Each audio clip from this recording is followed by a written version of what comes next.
Hello, friends, and welcome back to Like Anime. My name's George, and with me is Tony. Hello, my name's Tony, and with me is George. Hi, my name's George. I think we did this bit before. Who's counting? It was a while ago, though, so I think it's okay. Well, hello to you, our anime friends out there. We're back to talk about some more anime. And hello to you, our anime enemies out there. We're here to talk about more anime that you can yell at us about on the internet and then get your comments deleted. Yes, unless they're paragraphs long. Unless they're constructive, yeah. Yes, and only, just a tad passive-aggressive. Yeah, that's fine. It's the actual aggressive stuff. Yes, yeah. But anyway, yeah, last week we talked about Made in Abyss, the movie that's essentially the next arc or season of that. Dawn of the Deep Soul, is that what it was called? Yes. Okay. Dawn of the Deep Soul. And so this week we thought we'd check out another continuation, of a show that is beloved. It's the second season of Beastars. Which came out nearly a year ago in Japan, but not quite that long ago for us in the U.S. Yeah, pretty recently. It was in Netflix jail for like a long time. I think it came out in July for us. It was a month ago, I believe. But the original season aired in fall of 2019. So compared to Made in Abyss, it was a much quicker turnaround, which is nice. And not have to wait several years to get more. Wait, it was fall of 2019? Yeah, that's what my anime list says on the first season. Wow. Winter 2021 for the second season. I thought it was longer ago than that. All right, well. Time is a blur. Yeah, lately. Anyway, it's been a while since it came out. I remember watching it. Yeah. When it was coming out. Yeah, me too. I didn't see it because it also came out on Netflix, the first season. But I didn't immediately watch it, but I checked it out a little bit after it came out, still in 2019. And yeah, it was good. Anyway, Yes. yeah, so the first season came out in 2019, and you're going to recap it real quick. Go. All right. So the main character is a wolf, and he lives in this world where it's like humanoid, anthropomorphized animal people. Mm-hmm. We covered Odd Taxi, but more, which is similar, but more in that sort of setup. But more appropriately, I think of Zootopia a lot, the Disney movie. This is a more adult version of that, but it deals a lot with carnivores, herbivores, how we can mingle in society, and a lot of the anxieties that come with that being one or the other and trying to find a place to fit in. But anyway, our main character, Legoshi, or Legoshi, as he's called in the dub, which I imagine is similar to you watched it in Japanese, right? Yeah. Legoshi. Yeah, Legoshi. But yeah, Legoshi is a male wolf at this school, and he is a bit reserved, and he hunches all the time. He's always trying to make himself smaller. He doesn't like the fact that he's strong and tough, and he's trying to deny that. But when we start out in this high school, they go to Cherryton. There's been a murder. One of the students has been devoured. Tim, who is I believe he's like a Alpaca. He's alpaca.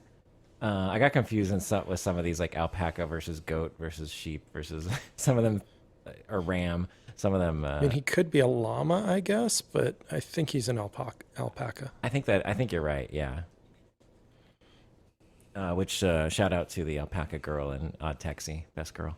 Was she an alpaca? I guess so. Huh? Yeah, I think so. So this starts and it causes this uproar because clearly he's an alpaca and he is a herbivore, and so a carnivore is suspected of committed this crime, but nobody knows who did it, and there's a lot of tension around all these carnivores, and so Legoshi feels this, even more so than he already does, of just feeling insecure. But through this, he ends up running into this rabbit girl, Haru. He smells her scent and becomes overtaken with himself and pounces on her and almost, takes a bite, but stops himself. He has this inner battle, which kind of sets up most of his character throughout. And then, from there we get kind of sucked into the world of the drama club where Legoshi is sort of, does like behind the curtain kind of, you know, I forget, he does like lighting and stuff. I Yeah. don't think he like makes props or anything. I don't really see that, but yeah, takes care of the lighting, and then we're introduced to the main star, who is Louis or Rui, if if you prefer. But yeah, he's a like an elk or deer. I call him a deer, but I think he's a deer. He's a red deer. oh, a red deer. I think so. Okay. And yeah, he's a very dashing. It reminded me of Fruits Basket a little bit. He's like the prince, Prince Yuki, prince of the high school. He is the prince of the school. Yeah. Yeah, largely adored by all the ladies and men alike. And yeah, he's got acting chops and whatnot. And yeah, the whole first season was kind of this love triangle that unfolds between Legoshi, Haru, and Louis. And we kind of learn more as it goes on. But Legoshi's never been with anyone. He's a virgin. And has anxiety and stuff, and he already has this complex about like he doesn't deserve what's given to him or what he's constantly trying to like undercut himself. And so when he starts battling with like, do I want to devour this girl or do I love her, he gets really confused. But then even when she's kind of accepting his love, he doesn't know what to do with himself. He's in constant turmoil. But yeah, that's the main setup of the first season. Yeah. That's how it starts. That's true. And we don't have to go through all the little things in there, but there's a lot of character dynamics. There's like characters that we'll see for like a scene or two, and then they don't really seem to play a major part.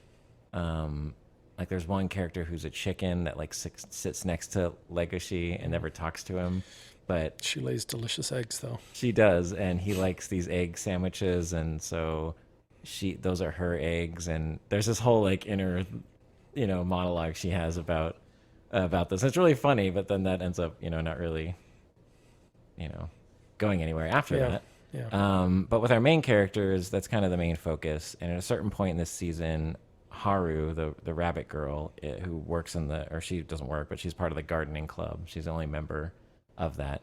But she ends up getting kidnapped by this Shishigumi, who are kind of like a crime syndicate or some sort of mob that is mostly lions have banded together, and they're kind of like mafia. They got that mafioso thing going.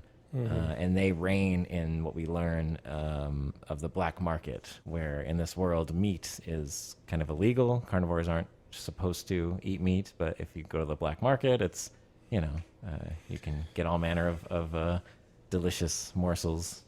Yeah.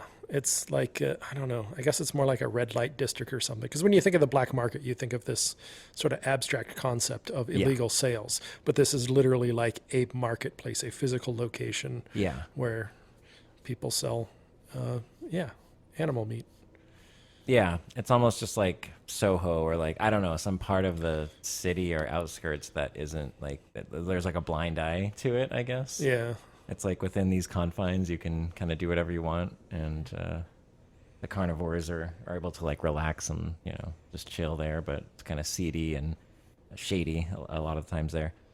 And there's one point where Legoshi and some of his other carnivore classmates go there, like accidentally end up there, and they get they kind of are conflicted about eating meat or not. Well, Legoshi is, but yes. None of the rest of them seem that conflicted about it. Yeah, not at first. Yeah, some of them express like after the fact hesitations they had. And I guess we should set up too. Like, it's during that Legoshi runs into Gohin, who is this panda.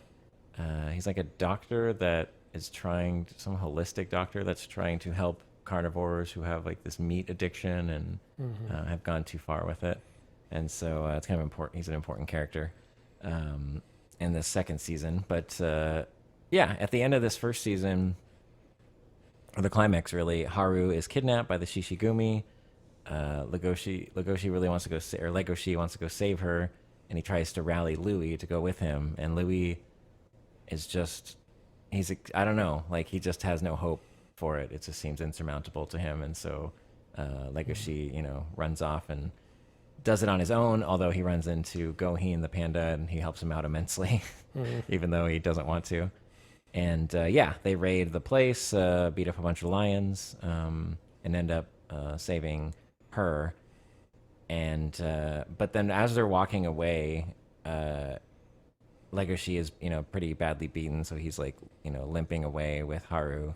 And what he doesn't see is that behind him, the boss, the lion boss that he thought he defeated, rises up and is about to shoot them from across the courtyard.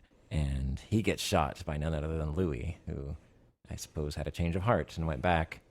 And then we pick up this season. We learn more about what happened with that, because kind of left on a cliffhanger of, shoot, what's happening with him?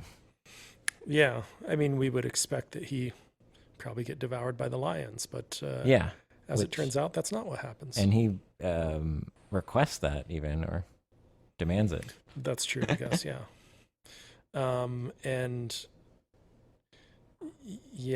That happens, but one of the lions is, I guess maybe I don't totally understand the concept, but like, why is this lion so adamant about making Louis the boss? Is it just because he's the one that killed the former boss? Or like later they explain it and like, it's a good idea to have an herbivore as the boss, because then they can do business with other herbivores that might be afraid of the lions.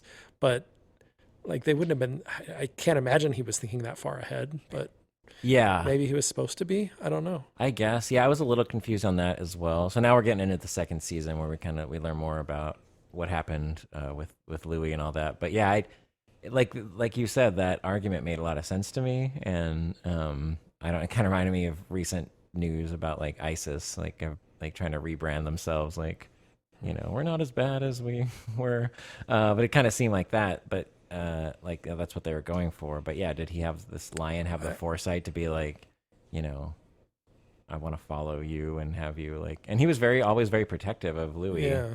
So I don't know. It's weird. Yeah. I don't know. He either had amazing foresight or I don't know. Yeah. Yeah. Anyway, but that's like the whole Louis, like side story, I would call it mostly. I mean, I guess it does sort of come back and connect back in, but essentially we have two stories going at the same time. We've got the Louis story, and then we've got the Lugosi story. Yes. And I don't know. For me, the Lugosi story was more interesting. Yeah. I mean, I liked parts of the Louis one. Maybe since we're already on him, we can cover some of that, since they are kind of separated. Yeah, for the most part they are. Until, we'll save the ending for when they come together. But yeah, I mean, there's not much to say. The parts I did like about it is showing Louis in this, command role, and like having all this power. He took to it very naturally. And there's some pretty intense scenes, like as part of like an initiation. They want want Louis to eat with the lions all together and like share a meal of meat, which of course Louis has never tasted flesh, and it's kind of, I don't know, thought it was well done, of just very tense scene of him like he's gonna eat it, but they do a good job making it pretty uncomfortable. And there's scenes later of him like vomiting it up and just looking really pale, and for a deer, I guess. But yeah, I mean, they do a good job of sort of showing so they did the whole smell thing with Lugosi in like the first season, and that kind of comes back in this, where Louis is like smelling the meat, and it's like sort of infecting him, but not in the same way that it affects Lugosi, right? It's like a repulsion for him. But yeah, somehow he manages to push through that and swallow a chunk of meat to impress his new lion buddies. Yay, peer pressure. Because he went from wanting to just die after killing their boss and just assuming they would eat him, to having to choose to eat this meat, going against every fiber in his body, to protect himself, to survive. Yeah. It's like, I think literally minutes later that this happens, where like 1 minute he's telling them to kill him and eat him, and then the lion's like, no, we're not going to do that. You're our new boss. He's like, okay, whatever, that's stupid. Okay. And then they go and they're like, all right, now you have to eat meat to prove that you're one of us, or if you don't, we're going to kill you and eat you. that's what he was asking you to do, like just like a minute ago. But somehow, for some reason, Louis has decided to, I don't know. One of us. I'm not. One of us. I don't really dig the Louis story. Yeah, I mean, I totally agree with that. Where they could have spent more time like showing that develop or having it be more of a like if point A to point B, like that's where they wanted to get. They kind of did like just rush it. It was just like, okay, I'll do it. Yeah. And anyway, and then the rest of the Louis story is, he since he's an herbivore, he helps them set up relations with other herbivore criminals who normally wouldn't do business with the Shishigumi because they're a bunch of lions or whatever. They don't show any of that. They just tell us that that's what happened. Yeah. There is some, like there's, we said we weren't going to mention her, but there's a herbivore stripper named Cosmos or something like that. Cosmo. Cosmo? I think it's just Cosmo, yeah. Oh, Cosmo. And so she, sent one of her strippers, or one of the strippers that works there that's a carnivore, like tries to set her up where, she's in a cage dancing but she lowers the cage and like makes it so that it can't be, fixed right away. Yeah, and the audience is all a bunch of carnivores. Yeah. So that's a very interesting, I don't know. They go to some lengths of showing some like uncomfortable like primal stuff, but we can get into that later. But yeah, I guess you're right. That's pretty much it until we get to the end.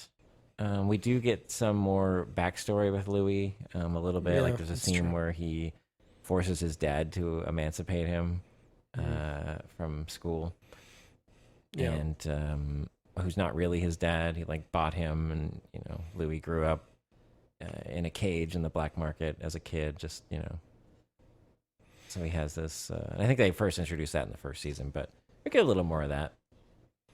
I didn't remember that from the first season, but okay. Oh, okay. That was in there. But anyway, I guess we can go on to Louis, and so we'll come, or not Louis, Legoshi, and we'll come back to Louis at the end of that. Yeah. So at the end of last season, or was it the beginning of this season? I actually don't remember. It was the end of last season, must have been. After they escape, Legoshi and Haru spend a night together at, I think it's a hotel or something, right? Yeah, it's like essentially like after he saves her that night, it's so late that the trains aren't running, so they have to stay somewhere. He doesn't have a lot of money, so it's like a love hotel is like all they can afford, and like Legoshi's like losing his mind like with anxiety and and so they sleep together. They don't sleep together, but they sleep in the same place. Side by side. Yeah. Just sleeping. And then, so this season we pick up, and it's apparently quite a while later, I guess, right? I mean, in some ways it seems like it's not very much later because everyone's confused about where Louis is, but... And they say like he's been gone for 2 months or something. Oh, is that what they say? Yeah. Okay. Anyway, and then it looks like him and Haru's, or that is to say, Legoshi and Haru's relationship has kind of come to this sort of equilibrium where they meet every once in a while just to hang out and talk, and that's about it. And he's not really sure like if she's his girlfriend or if they're dating or like what their status is and everything, but he likes hanging out with her and she seems to like hanging out with him, so he's just sort of going along with it, taking it slow. And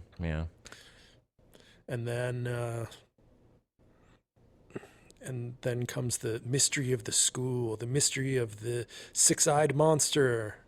Yes, near the site where Tem was devoured. Yeah, there's been some weird things happening or spooking the students. Yeah, and so a bunch of them are sort of investigating, trying to figure out what it is. Legoshi, because he's got really good hearing, keeps hearing this noise of something like moving through the walls, and finally confronts the thing making this noise and says, "Why don't you just show yourself? I know you're there." And so she does, and it's a giant snake that has markings on it that look like eyes, and her name is Rokume, and she's the school security guard. And she tasks Legoshi with investigating Tem's death and finding out who did it, because she's the only security guard. She doesn't have time to bother with such things apparently. Yeah. When it seems too that like and this is the only time we really see her. Like he goes back to talk to her shortly after that, but she's never brought up again or plays a part in this the rest of the season. But it seemed like she was imploring him, to me, to investigate Tim's murder. Part of the reason being to become a Beastar or to be more. Because like while they're having this conversation, it keeps cutting back and forth to this conference of all these teachers and like superintendents, and they don't really explain. It seems to all be about this one school. It's this whole group of like adults yelling about like, why don't you have a Beastar? And what happened to Louis? He was going to be the Beastar. And I'm thinking also, what is a Beastar?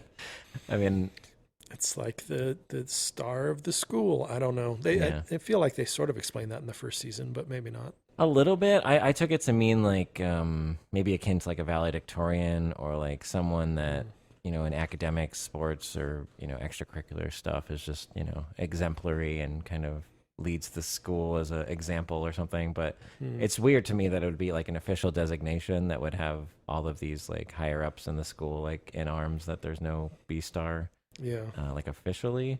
So I was hoping in this season they would kind of explain that more. But anyway, it was during this scene that this Rokume was having this you know, discussion with Legoshi about, you know, investigating this murder and stuff. So in my mind, I was like, is that so he'll be a better candidate for a B-star? I don't know. I was like, why else, you know, would you be doing this? Yeah, I have no idea why.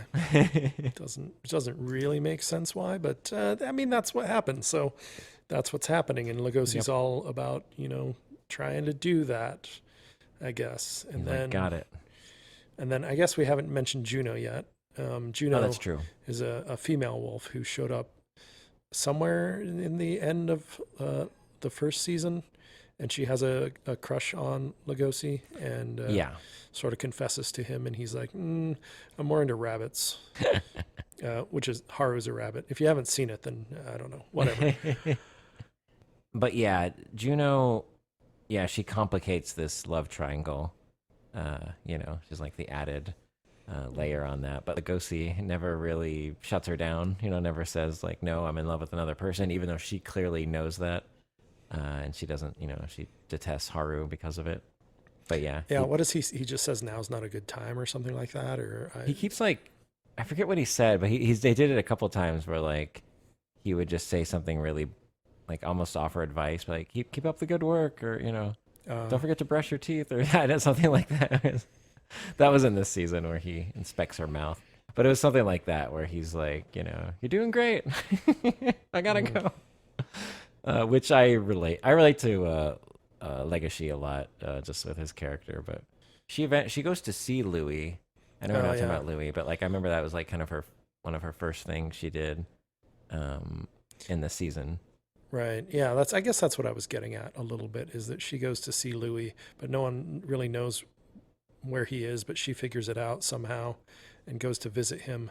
But yeah, we were talking about Lugosi, and Lugosi doesn't know where he is, but at some point talks to Juno, and doesn't Juno tell him? I don't think so. Because I think, the first time Lugosi realizes it is when... Oh, so we haven't got to the whole training thing. Oh, yeah, that's true. But essentially there's this, like, so Lugosi starts this whole investigation thing. He's trying to talk to Tem's friends, you know, a lot of the alpacas and goats and whatever the heck they are. And, you know, they're all afraid of carnivores and stuff. But then one of his good buddies finally gives him Tem's diary, and so he gets a little more information there, I guess.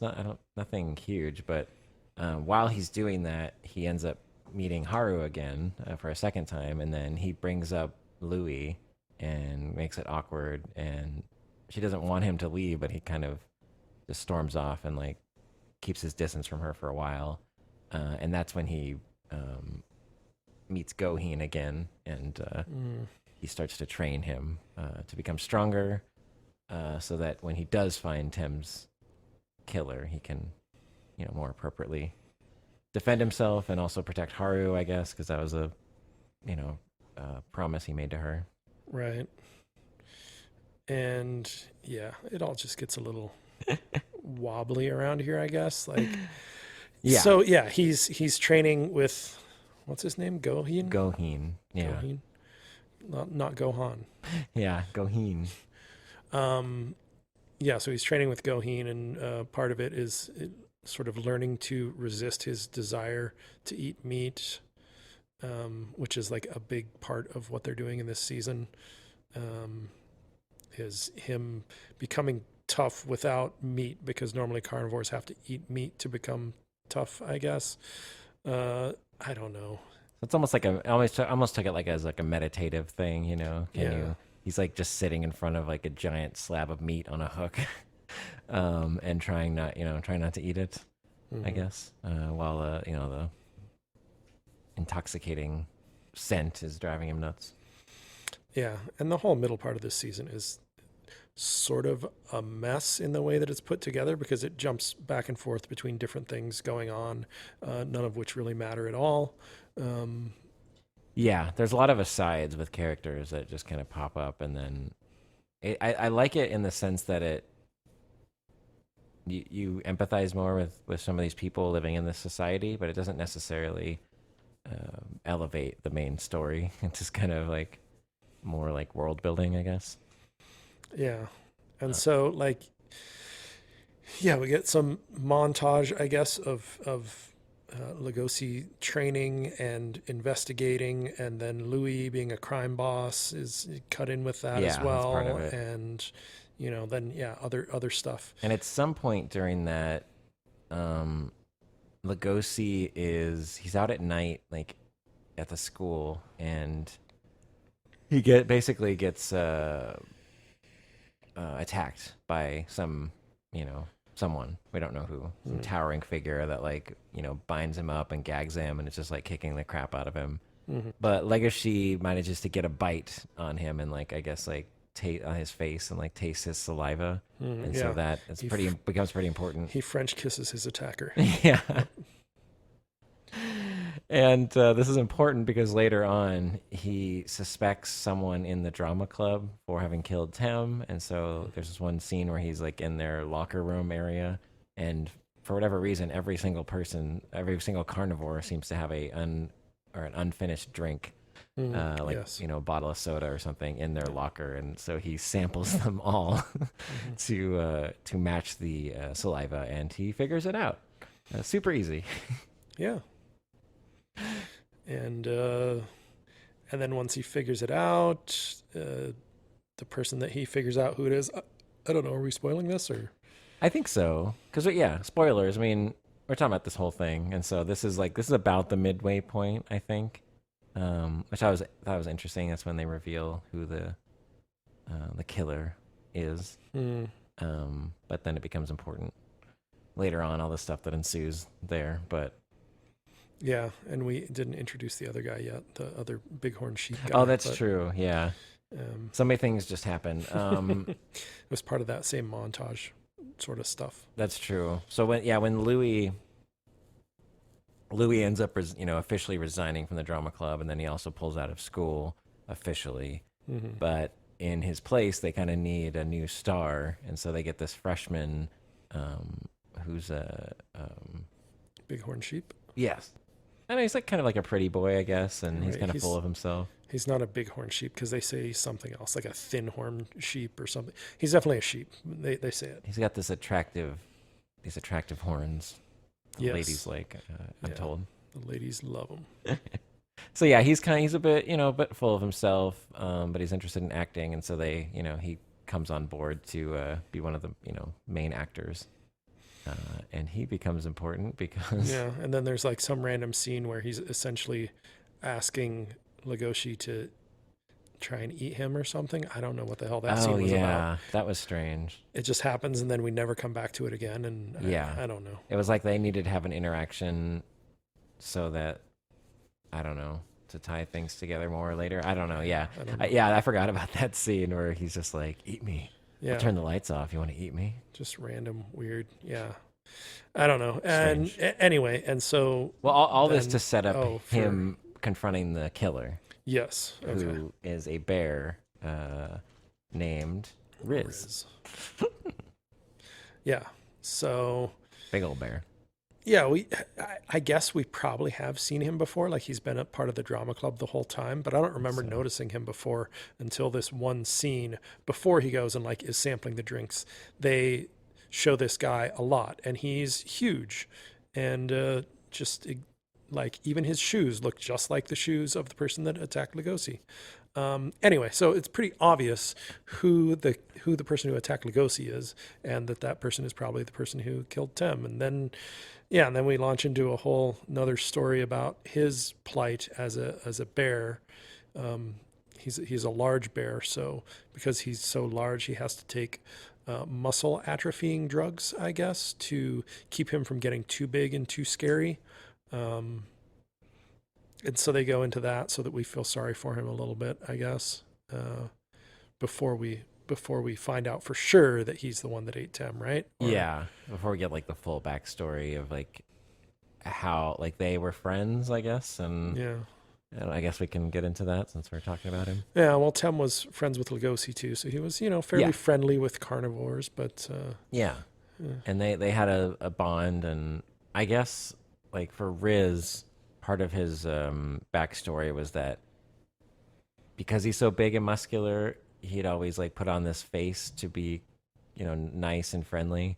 But Tem like saw through that and saw him for the muscular, beast he is, but still like liked him and accepted him, and so kind of touched him on a level.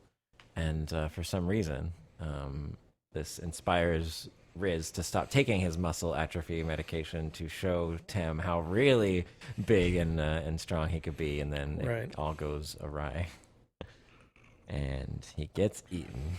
yeah, he eats Tem. And then, so then Lugosi has figured this out and is confronting Riz about that. Yeah, And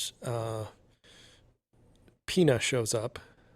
Pina, yes, the ram, whatever he is, shows up and like overhears them, and so now he's sort of part of it too. And Riz is now like contemplating killing both of them, but he's really very nonchalant about it and doesn't really seem to care that much. He's just like, yeah, I'll have to kill him eventually, I suppose, but yeah. not right now, I guess. And he has this whole like, not that I don't think I bought it too much, but it's like this whole twisted perspective on Tem. Like, Tem was his friend, and now he's like part of him because he ate him, and he won't forget the words he said before he died. So he has this like twisted view of what he did. He's not really like seeing it clearly. Yeah, and later it seems to become more that his worry about them knowing is that they're going to ruin his false memory that he's created of his relationship with Tem, I guess, basically. I don't know. Which is, I suppose, like an indication that he just doesn't want to address what he did. And so it's, he's just holding on to the memories of his friend, and he kind of gets a therapy session later on. Yeah. But we're not there yet. I mean, I feel like we're pretty close to that. Legacy after this, he keeps doing his training, and when he starts his training, I don't know if it's important, but he gets all his fur shaved down, and so he doesn't look like himself. Has like a lighter gray color, fur color instead of like a darker gray, and so that's so he can slip around the underbelly of the black market and not be recognized by the Shishigumi, who he raided their place. And he's trying. So basically, what he's doing with the panda as part of his training is Legacy is apprehending these carnivores who are like have meat addictions or like gone too far with the meat, and I don't know what they do. He says he like reprograms them. Goheen does. They kind of like locks them up basically, and I don't know. Yeah, some sort of crude therapy. I don't know. It's like rehab. Yeah, it's like rehab for carnivores. Withdrawal rehab. But it's like forced rehab. Yeah. Which always works, as we know. Oh yeah, always. Very successful. So while Legacy is, trying to rein in two of these meat addicts, he gets kind of caught up with the Shishigumi investigating someone stealing tusks or something. They don't really explain Some sort how of that mishap happens. some sort of ivory thing. That's yeah. Yeah, so that's when he first, Louis approaches as they're kind of interrogating him. And, Yeah, the Shishigumi catch him and think that he is one of the ones who was stealing the elephant tusks and are asking him where the other guys went and who his friends are that were helping him steal the elephant tusks. And he's like, I don't know what you're talking about. And they're like, likely excuse. right. And then Louis shows up and Lugosi recognizes him and starts wagging his tail impulsively, which angers the lions because they think that means he's not afraid or something, I guess, which I expect him to be. And anyway, and then we cut to a scene of just, Lugosi and Louis like having a conversation on a balcony because I don't know, like how does it go from that to that? I don't. Well, there's a scene in between there where they're all eating dinner together. Oh, right. And then he says, I'm a white fox, so I only eat fried tofu. Yeah.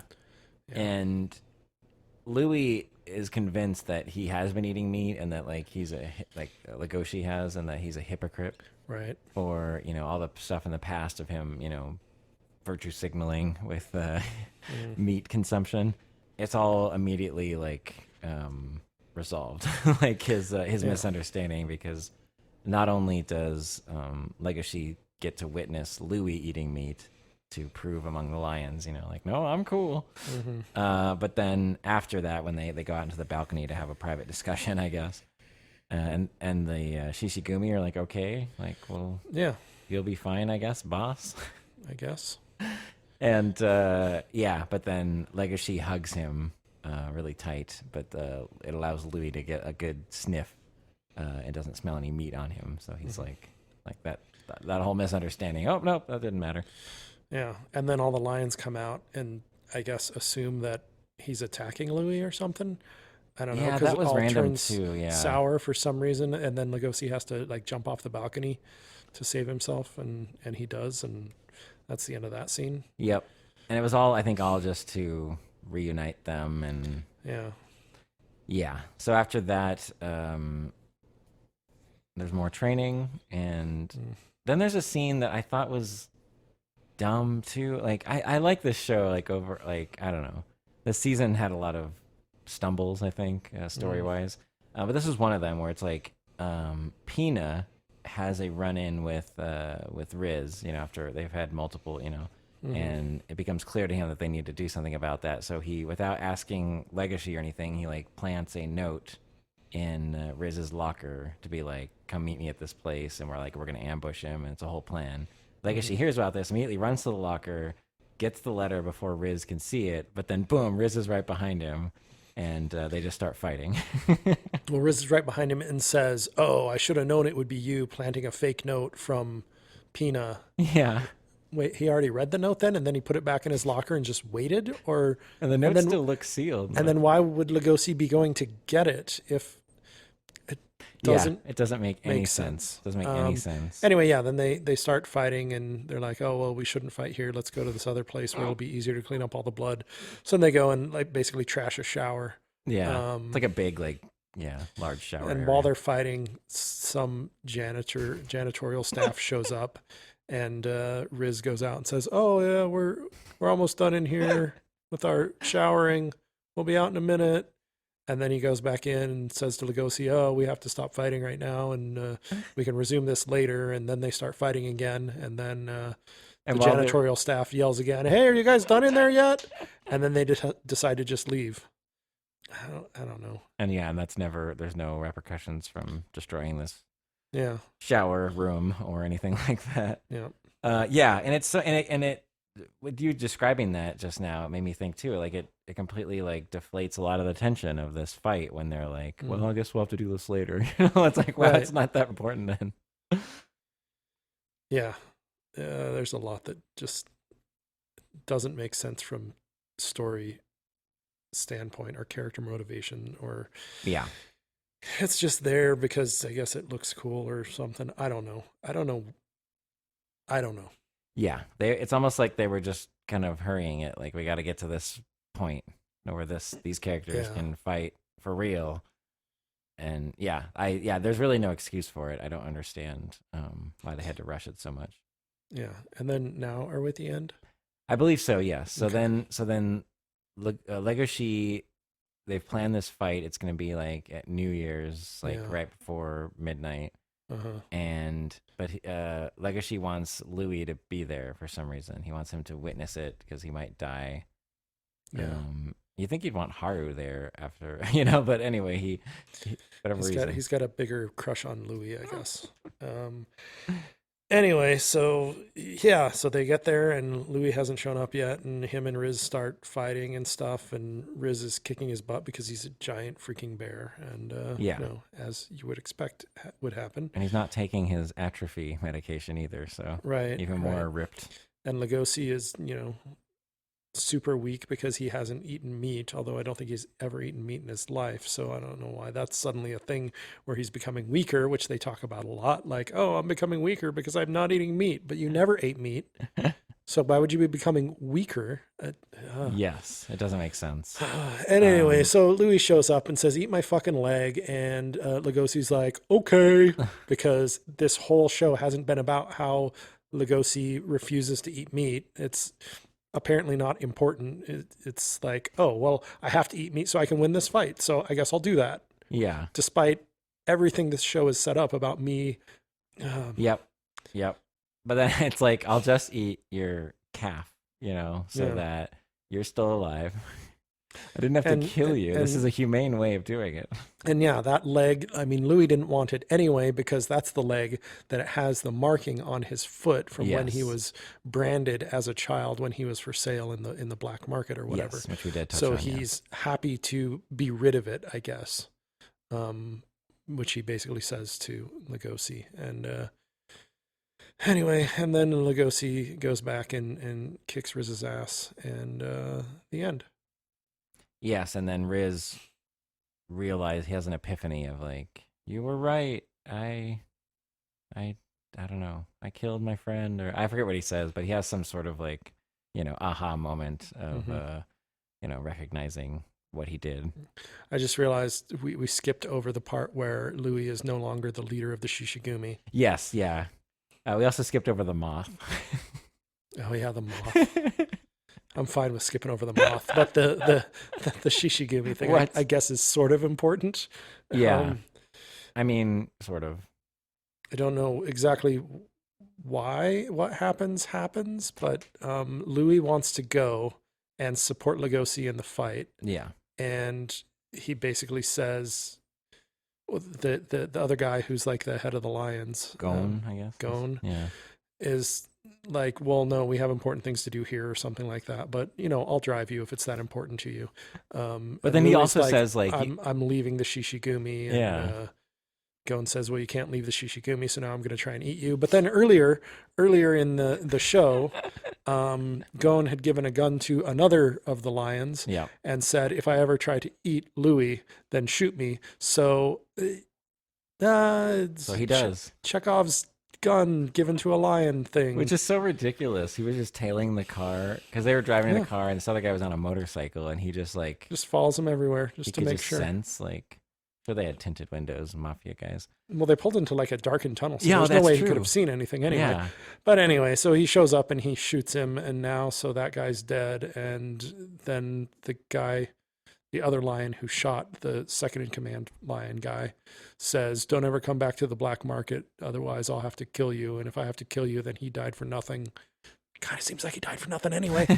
But and also I don't understand why he had to leave the Shishigumi to go watch this fight. Like why that was like an ultimatum. Like you're either in or you're out. So yeah, I didn't get that. You guys can't hear me shrugging, but I'm just shrugging. Yes. I don't fucking know. Shrug fest. So yeah, this second season of Beastars it did somewhat address the things that I wanted to know after having watched the first season, like who killed Tem, because that was sort of a big thing. I mean, it's not anything that was actually investigated in the first season. It was just like at the beginning of the first season, like that's like the big issue. And then it gets completely sidelined by all the other crap that's going on. And then we get back to it here, and eventually we do find out who killed Tem, but it's not like that satisfying of a reveal. Like the investigation is all like off screen, basically. Like we don't see a whole lot of actual investigation from Lugosi. Yeah. Um, and then we have this whole gangster side plot with Louis that sort of came out of nowhere and now is ended and doesn't matter. And I know. don't know. Yeah. It's just a lot of stuff that doesn't actually matter. And Yeah. So it doesn't feel like we've traversed that much story. Like, right. it's just been, and one of my big letdowns this season is I wanted, more a continuation of the love Lugosi story. Haru thing. Yeah. And Haru is like a total backseat in this season. Yeah, and every time we see her, she's just being like super tsundere Yeah. about everything. Like, oh, it's not like I like you or anything, but call me anytime. She's like, I'm gonna get a boyfriend. He's like, no, you're not. Well, what are you gonna do about it? Yep. Yeah, that's true. And I did kind of like some of those scenes because I feel like, but it was wasted on like for her character. But I was hoping that they would progress that a little more. Like it kind of lost a lot of that. Yeah, I mean there was no romance to it at all, right? Yeah. It was just like teenage angsty crap, basically. I don't know. And then also to your point with the Louis stuff, it's like I thought when he became, it's like, okay, he's the lead of the Shishigumi now. And I thought he was, I mean, he did do some stuff, I guess, but I thought there was going to be some sort of end game with that like Right. he was going to use his influence to, I don't know, maybe not do something virtuous, but do something like other than stuff that didn't really matter, right? Yeah, I don't. And the conversation he had with his father, it seems like his father was some sort of gangster as well, right? And he's like, "Well, I'm running this rival crime syndicate, so I'm gonna prove that I'm better than you," or something like that. Seemed to sort of be what Louis was saying. Yeah, and like, okay, and that doesn't ever happen or come to fruition or anything like that. I don't know, man. Yeah, it's a conglomeration of stuff that happens, and a lot of it's not that interesting, and a lot of it doesn't matter. I don't know. It could have been better, I guess. definitely. I don't want to say it like shit the bed, like some. I mean, the ending, the last episode, definitely did. Like that was just stupid. Yeah, it was. Yeah, I mean, I think I have to mention the moth just with the last episode because, I mean, it's All right. it's a scene that stands out for sure. But basically, leading up to this final battle, Lugosi and Goheen are kind of talking about like you touched on like I'm not getting strong. I need to be stronger. I'm not eating meat. And he's like, well, there is one way, and it's to eat bugs. It's like a middle ground between eating meat and plants, I guess. And so like Lugosi has this whole scene where he has like a grub. Is it a caterpillar? Some sort of larva in his hand, and it's this whole scene of him like contemplating, like, do I end this life? And he has this whole thing, and he decides to do it. And then as he's eating it, he has like the sensation of it, chewing it and the different layers. But then as it sort of becomes a part of him, he has this like sort of hallucinatory episode with the hypothetical moth that this larva would have become. He has a metaphysical experience. Let's call it that. There you go. And so we actually see this moth just like standing like, what's up? And basically tells him that, because I think at one point he's like, oh, this is gross, and he's going to puke it up. But the moth is saying like, no, don't waste this, You killed me for nothing? Yeah, the heck, punk. But he goes on this whole thing about, the sanctity of life, and by eating me you've ended my life, but like I'm part of you, and if you're, it's like kind of like the right reasons of taking a life for sustenance, I guess, instead of just being a crazed lunatic about it, like some of these meat addict characters are.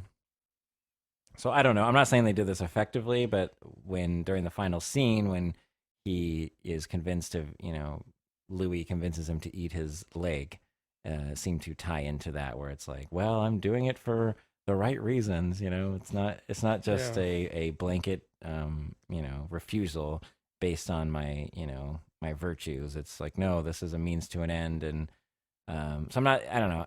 I don't think they did it well, but I think that they were going for something there.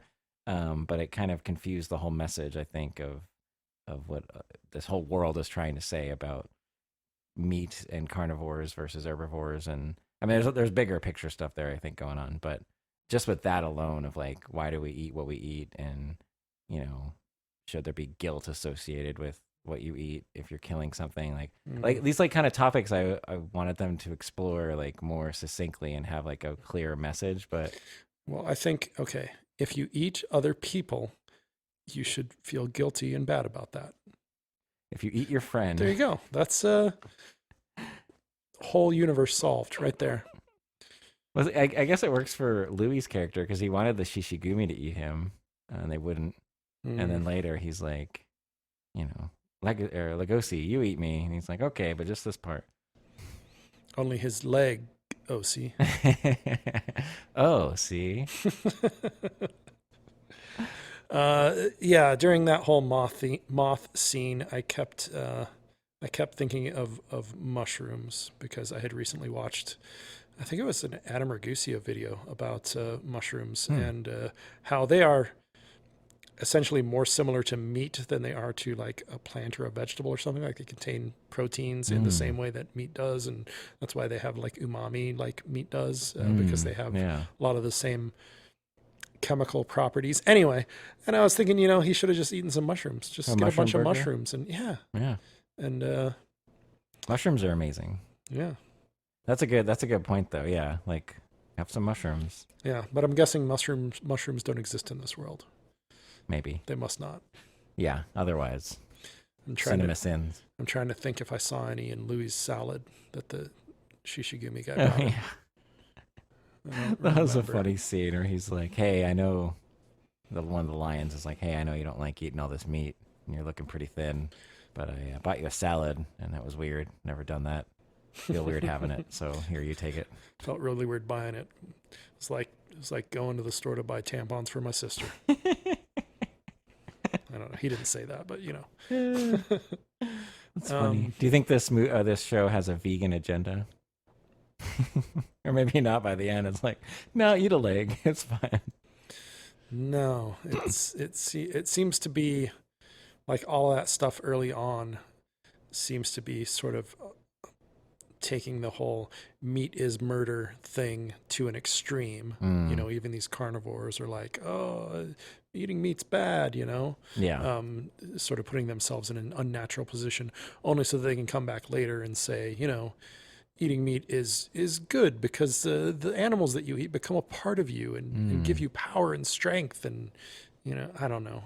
It seems like maybe the opposite of a vegan agenda. Trying to... But I don't know how intentional that is. Yeah.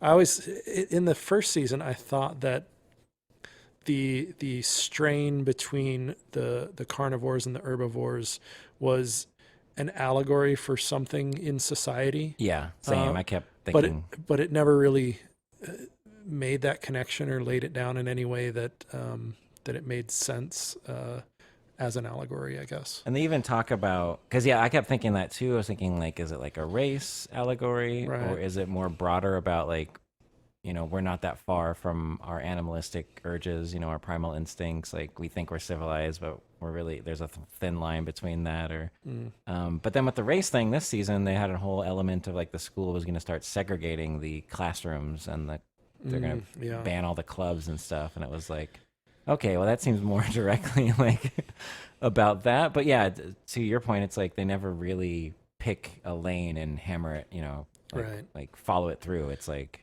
it's all kind of sitting there and you could kind of try to piece things together, but it wasn't really clear what they were trying to say.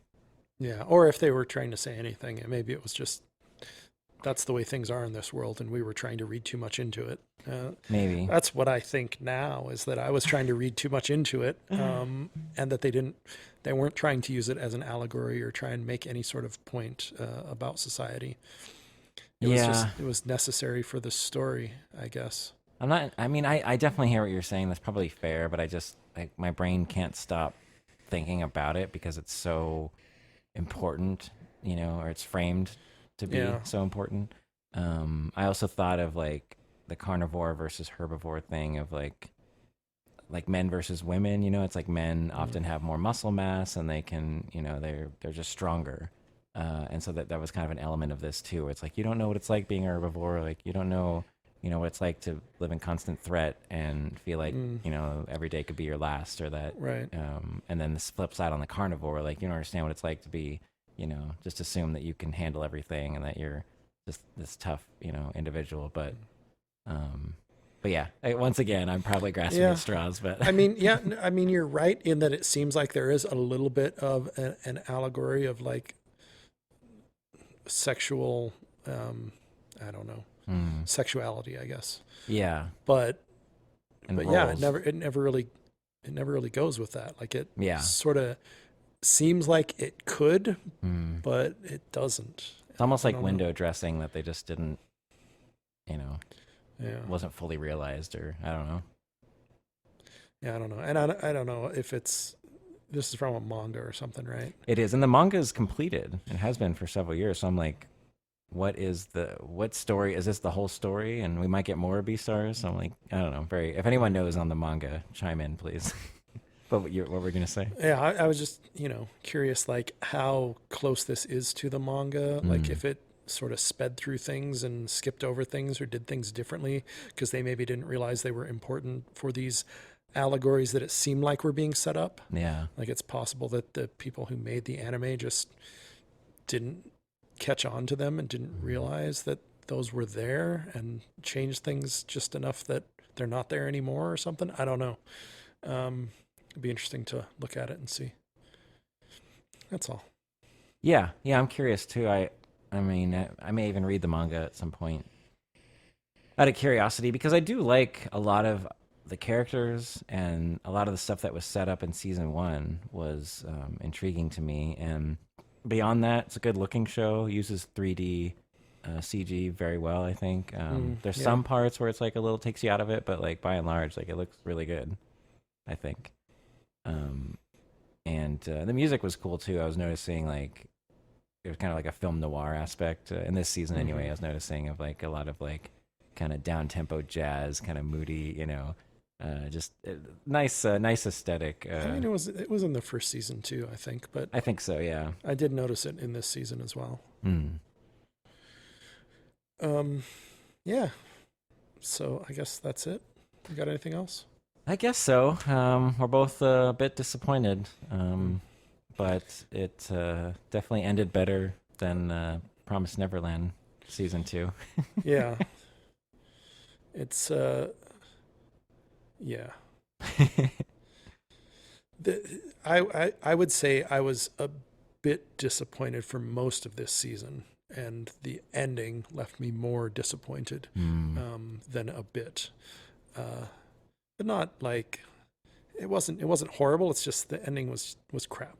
It was a crap ending. Yeah. But yes, not as bad as The Promised Neverland, which was really, I mean, they both, I guess, stupid comes to mind for both of them. So I'm trying to think of why Promised Neverland was worse.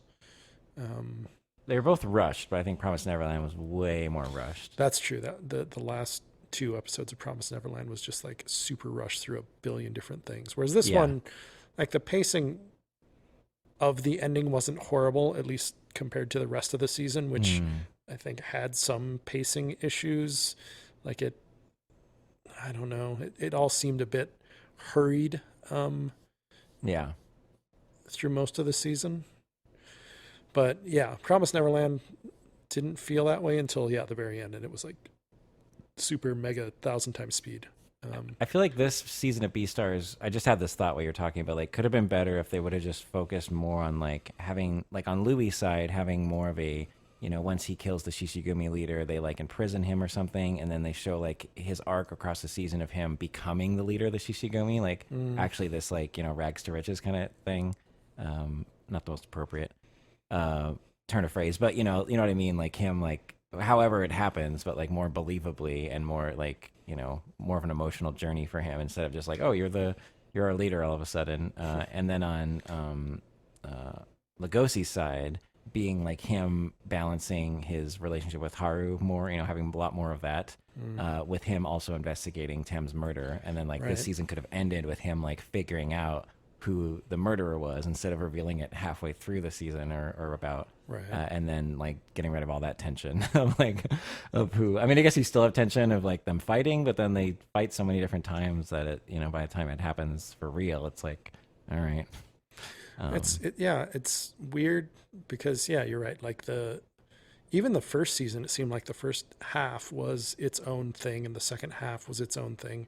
And then they did that again this season where the first half of the season was one thing and the second half of the season was like a different thing. Like, Yeah. And normally I complain when they're dragging things out because a lot of shows do that. They take some source material and they just stretch it out. Yeah. But yeah, it might be justifiable in this case. Like there could be a lot more to it, but I don't know how much more there is in the source material. I don't know if they smushed a whole bunch of stuff into this. Yeah. And that's why it feels like it's sort of rapidly paced, moving Could through be. things and not really dwelling on anything. But I don't know. Then again, maybe stretching it out, there wouldn't be enough there to stretch a full season out of it. Yeah, it's hard to I say, don't know. but it definitely seems like some better choices could have been made. But yeah, I guess that's all I have to say. Regrettably, if there is a third season, I'll definitely watch more. Like I like these characters, and I don't know where they go from here, but I'll still be curious because I like enough of it, and I'm invested at this point. So I mean, yeah, next season is Haru and Legoshi planning their wedding because he proposed to her, remember? yes, Yeah, it's a wedding planning. Well, for the first half of the season. Then the second half of the season is their married life. oh nice, Yeah. okay. Yeah, I mean, I would watch that too, I guess. I mean, I wanted more Haru, so well, especially their dynamic. It's like I thought the first season was one of my favorite things is their relationship and how awkward, genuinely awkward and just innocent it was, and kind of their dynamics and yeah, I thought it was all well done from a character standpoint, and then they just kind of put it on the back burner. So You think one-legged Louis is the best man at the wedding? maybe That would be a little awkward though, right? yeah, Because of his previous relationship with Haru. yeah, be kind of strange, but he'll have to be there, right? I would think so. Yeah. And then, I mean, I'm assuming that Riz will, be cured and he'll come back and, it'll be that redemption story about, I'm all better now. And he'll be, part of that. I mean, Yeah. Jack will clearly be the best man. Oh yeah, you're right. Jack would have to be the best man, huh? Yeah. There you go. And maybe I don't know. Maybe Juno and Haru can become better friends. They had a scene in this season which I thought was kind of cute, where Juno is just looking for reasons to hate her more, and and having this whole inner monologue thing, and Haru's just kind of like winning her over like reluctantly. This is kind of cute, but again, another thing that was never addressed again and had no payoff. Yeah, random stuff.